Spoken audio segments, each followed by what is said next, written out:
Apakah Anda memiliki rekening di bank yang tak pernah digunakan untuk bertransaksi dalam jangka waktu lama? Jika iya, maka bisa saja rekening menganggur Anda dibekukan oleh Pusat Pelaporan dan Analisis Transaksi Keuangan atau PPATK. PPATK menyebut menghentikan sementara rekening menganggur atau dorman untuk melindungi nasabah. Tapi rekening dorman itu adalah rekening yang tidak aktif dalam waktu tertentu. Dan PPATK melihat waktu ke waktu itu tren rekening dorman itu cukup masif ya. Dan juga cukup masif digunakan untuk tindak kejahatan. Maka dari itu, dari 1 juta rekening yang kita analisis, yang kita periksa, itu lebih dari 150.000 rekening digunakan untuk kejahatan dan bentuk perlindungan kepada nasabah, kepada masyarakat ya. Tentu kepada saudara-saudara kita, agar mereka terhindar dari tindak pidana kejahatannya. Karena fakta di lapangan itu banyak sekali ya, saudara-saudara kita itu pemilik sah rekening, tapi rekeningnya digunakan untuk kejahatan. Lalu ketika ada proses hukum, dia yang bolak-balik dipanggil oleh penyidik. Kan berapa banyak effort yang dia keluarkan? Waktu, tenaga, uang gitu kan. Data PPATK bilang ada 140.000 lebih rekening dorman yang membuka celah digunakan untuk kejahatan. Respon pembekuan rekening menganggur, Menko Polhukam Budi Gunawan menyebut pemerintah bakal memastikan dana masyarakat tetap dijamin. Kemenko Polhukam akan berkoordinasi dengan PPATK dan stakeholder terkait untuk menjaga dan melindungi masyarakat atas dana yang dimiliki dan simpan di perbankan, kata Budi Gunawan dalam siaran persnya. PPATK sebelumnya mengungkap rekening dorman atau yang tidak digunakan dalam jangka waktu lama rawan disalahgunakan, misalnya untuk transaksi tindak pidana hingga korupsi. Namun di sisi lain, masyarakat juga perlu mendapat penjelasan lebih utuh soal pembekuan rekening mereka yang tak aktif, agar hak masyarakat untuk mengelola rekening banknya sendiri tidak tercederai. Tim Liputan Kompas TV. Saudara, PPATK bilang akan memblokir sementara sejumlah rekening bank yang tidak menunjukkan aktivitas transaksi selama 3 bulan atau lebih. Kemudian bagaimana dampaknya kepada masyarakat? Kita akan tanyakan langsung kepada salah satu warga yang terkena blokir PPATK, Nur Aziza. Selamat pagi, Mbak Aziza. Selamat pagi, Mas. Ya, Mbak Aziza, boleh diceritakan nggak Mbak, ini kira-kira waktu itu kapan kemudian Mbak Aziza tahu rekeningnya diblokir, kemudian ini dari mana taunya Mbak? Ya, saya sebagai nasabah salah satu bank, terus pada hari Rabu, tepatnya tanggal 16 Juli, jam setengah 12 siang tuh saya dapat transferan BSU tahap 4. Nah, sorenya jam 5-an gitu, malah dapat email dari akun nama banknya, lalu newsletter yang memberitahukan kalau rekening saya itu telah dilakukan penghentian sementara. Di email itu tuh di bawah surat pemberitahuan itu tuh bahkan disertakan form bisa klik di sini.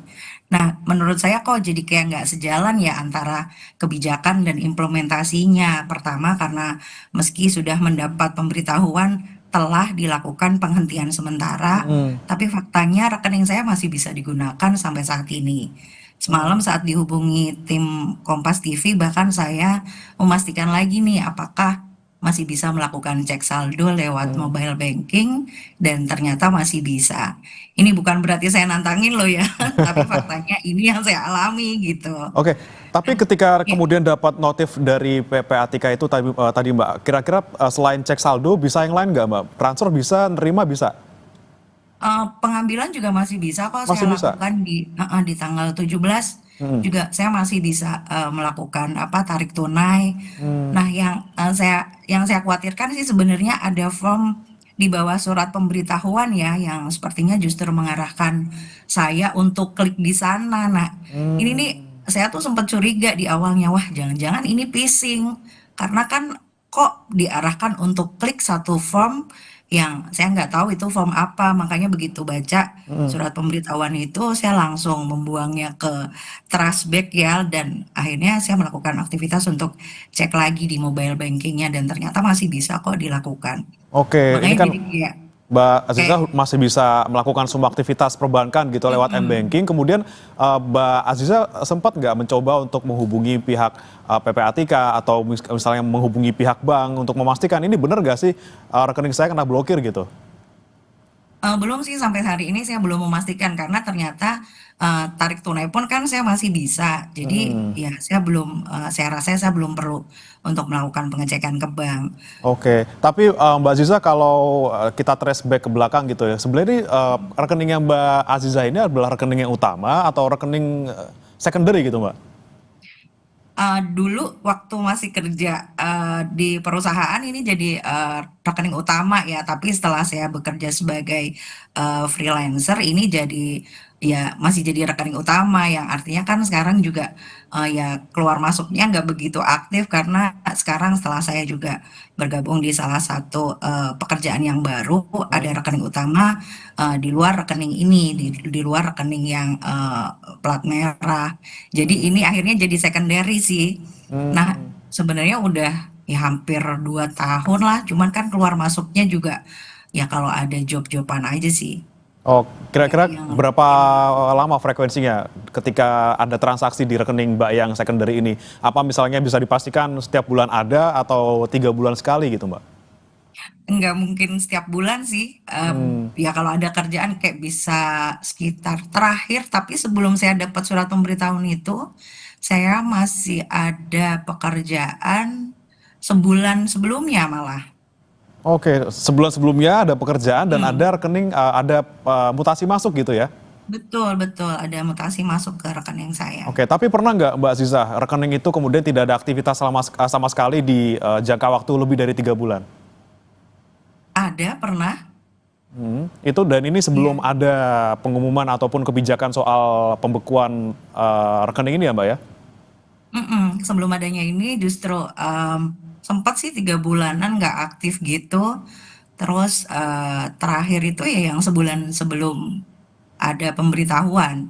Itu Oke. terakhir ada rekening, ada mutasi masuk, terus ditambah pas di hari yang samanya ada BSO juga masuk. Jadi kan ada dua apa transaksi masuk di kurun kurang lebih dari 1 bulan. Oke, nah ini Mbak Aziza kan sebenarnya kalau untuk sehari-harinya tidak terdampak dengan adanya notifikasi tadi yang sebenarnya rekening Anda tidak diblokir gitu ya karena masih bisa transaksi. Tapi Mbak Aziza rencana mau melakukan sesuatu nggak? Misalnya tadi yang saya bilang sebelumnya akan datang ke bank atau mungkin menghubungi pihak PPATK ataupun mungkin mengirimkan email gitu ya terkait dengan ini sebenarnya lagi-lagi rekening saya tuh kenapa sih? Apakah nggak khawatir Mbak kalau kemudian sudah ada notifikasi ini kemungkinan beneran keblokir gitu?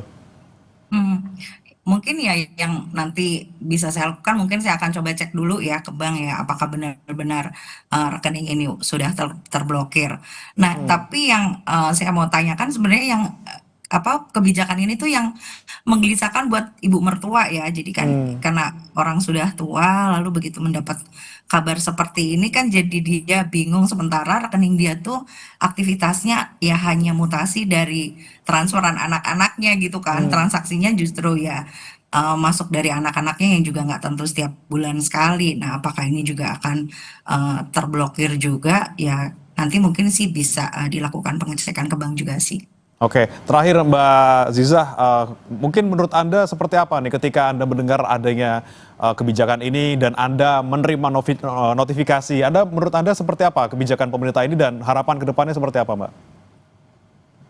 Iya, kalau menurut saya sih jadi kayak nggak sejalan aja sih antara kebijakan dan implementasinya. Pertama karena di surat pemberitahuan kan dikatakan sudah telah dilakukan penghentian sementara. Tapi faktanya rekening itu juga masih bisa saya gunakan kan sampai saat ini. Lalu yang kedua, adanya form yang apa nempel di bawah surat pemberitahuan itu buat ini justru berbahaya sih kalau menurut saya karena lagi-lagi Hmm. kan itu justru mengarahkan orang untuk mengklik yang jangan-jangan itu adalah phishing ya yang jangan-jangan kalau diklik jadi semakin membahayakan si pemilik rekening.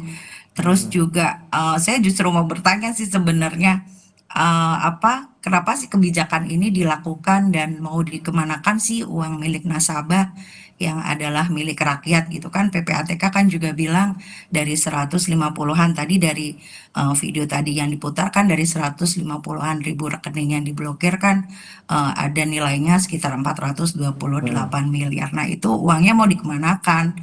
Terus juga untuk yang formnya itu, form yang klik di sini, ini kan jadi kayak membukakan jalur baru buat pelaku phishing gitu untuk semakin marak melakukan kejahatan digital. Jadi ya kalau menurut saya sih kaji ulang deh Pak ini kebijakannya karena kan selain juga membingungkan kan juga membahayakan. Masa iya sih mau melindungi tapi justru menyusahkan ya. Mau melindungi kan tadi bilangnya kan mau melindungi, dijamin juga keamanannya uang yang ada di rekening dorman tetap ada di situ. Tapi kok jadi menyusahkan. Ya Oke, itu kan apalagi sih Mas. ketika benar-benar diblokir gitu ya, memang langkah-langkah yang harus dilakukan oleh nasabah ini banyak sekali untuk kemudian membuka, bagaimana bisa membuka lagi. Dan tadi kata Anda juga sebenarnya di satu sisi bisa bersyukur karena tidak benar-benar terblokir, tapi di sisi lain dipertanyakan juga implementasinya seperti apa di lapangan. Baik, kita harapkan semoga rekening Mbak Zizah tetap aman, tidak terblokir, benar-benar terblokir, atau mungkin nanti Mbak Zizah sekali lagi bisa memastikan lagi apakah benar-benar terblokir. Semoga tidak menimpa orang lainnya di sekitar Anda maupun pemirsa di rumah. Terima kasih Mbak Nur Azizah telah bergabung bersama kami di Sapa Indonesia Pagi.